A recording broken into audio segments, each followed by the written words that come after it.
and welcome once again. Welcome back to my channel. So this video, I'm going to be talking about Her Majesty's government's plan to house refugees seeking refuge in the United Kingdom in Rwanda instead. So Boris Johnson's the Prime Minister of the UK, and he announced this plan a few weeks ago.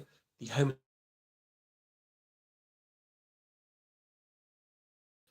control of asylum issues, and at Home Office civil servants have to work it out. So civil servants are people who work for the government in an administrative capacity. They're not politicians. They're supposed to be politically neutral, anonymous, all the rest of it. They're there for a career. You can join when you're 18, stay to the day you retire, and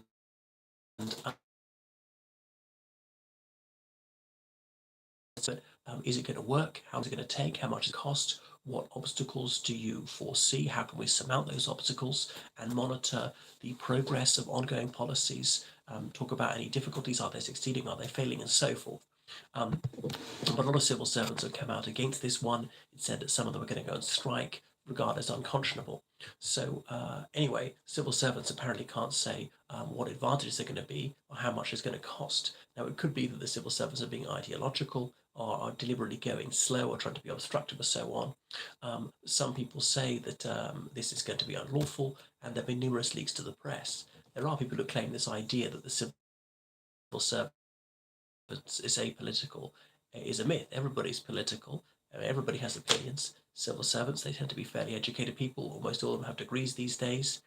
And bearing the fact that they're all under 67, they almost all have degrees, and they mostly live in London, there's a high chance they're Labour or Liberal Democrat voters, according to demographics. Rather few of them would be Conservative voters, 20% at most, I would guess. But you could still be a Labour or Liberal Democrat voter and still a fair-minded person and endeavour to implement a policy you disagreed with. Likewise, you could be a Conservative voting civil servant and you could serve a Labour government to the best of your ability and sincerely try to implement a policy even if you profoundly disagreed with it. But it's likely there's a bit of prejudice there. Public sector workers more likely to be left-wingers. Despite the possible prejudice there, that doesn't prove that what they're saying is bogus. Maybe it is unworkable. Maybe it won't be a saving, but in fact cost more, and maybe it is unlawful. I don't actually know. Anyway, so Priti Patel has intervened with a ministerial direction. Now, it's claimed that this scheme would reduce the number of asylum claimants coming to the United Kingdom, which would save a great deal of money, but they haven't said how much. So £120 million has been allotted to this scheme. So the people who've entered the United Kingdom unlawfully since the 1st of January will be sent to Rwanda, a country in Africa, a Commonwealth country, an Anglophone country, formerly a Belgian colony, and they will be able to apply to settle in this African country. But remember what it is to claim asylum, claiming that you have a well-founded fear of persecution in the country, in your home country. That doesn't have to be a fear of death. It could be a fear of death, but of persecution, that you're going to be imprisoned, tortured, and otherwise seriously mistreated. So it's got to be a well-founded fear of persecution. It can't be there's a very slight chance of fear of persecution. No, no, no, no. Or it can't be a well-founded fear of discrimination. That wouldn't be enough.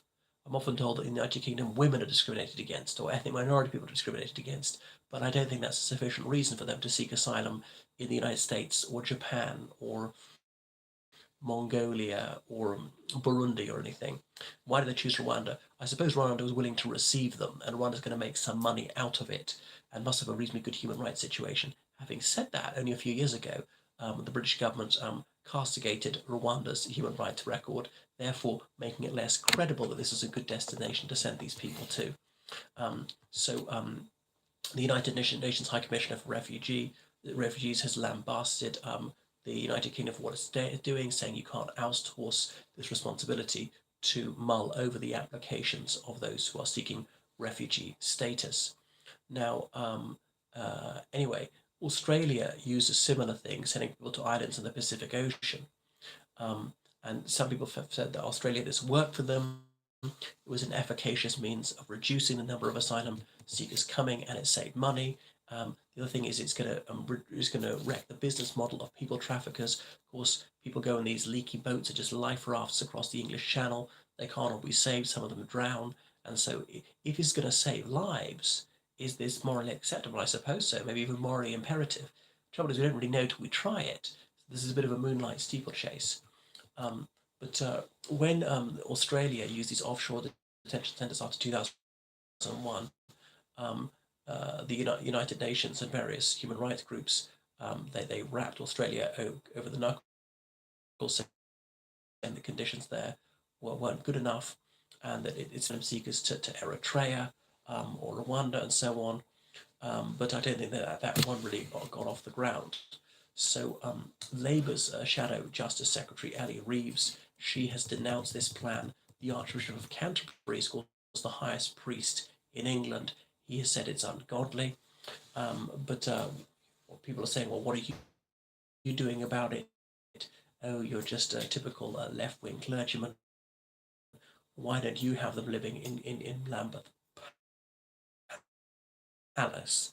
Because you are Prince of the Church, you really do live in a palace. Come on, the lap of luxury. And it's all right for him. He's a multi-millionaire who made his fortune oil trading before he took holy orders. Anyway, but some people say that Rwanda is in a dreadful situation, that people shouldn't be sent there. People are trying to get out of Rwanda into Rwanda. I don't know enough about the current situation in Rwanda. I know about the Rwanda genocide in 1994, but that's over quite a long time ago. So some international lawyers have said that this could fall foul of various laws. There's the non-refoulement law, which someone can't be sent to a country where he or she is likely to suffer irreparable harm. Um, anyway, it's only in 2021 that the United Kingdom voiced anxiety, the United Nations, about there being accusations there were extrajudicial slayings in Rwanda, deaths of people in police custody, people being vanished by the security forces, and the use of torture. Now, allegations could all be false. People, if there was one, or it could be negligence or abuse, a combination of the two.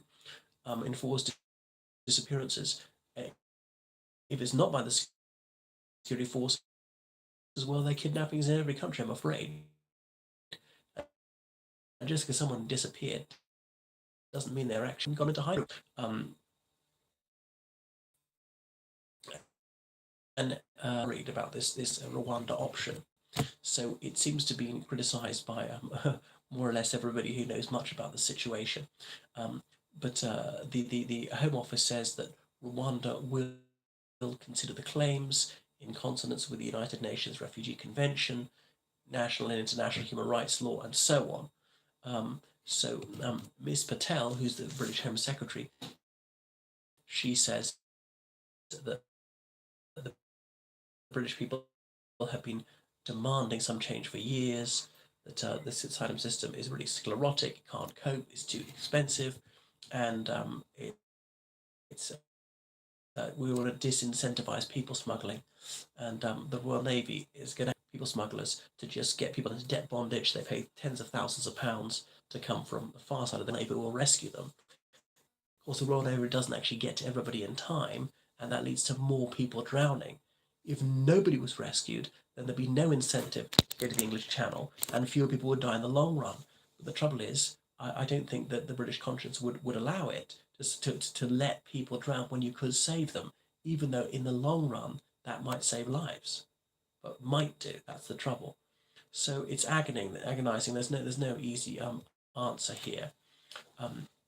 So in 2021, 28,000 people crossed the English Channel illegally.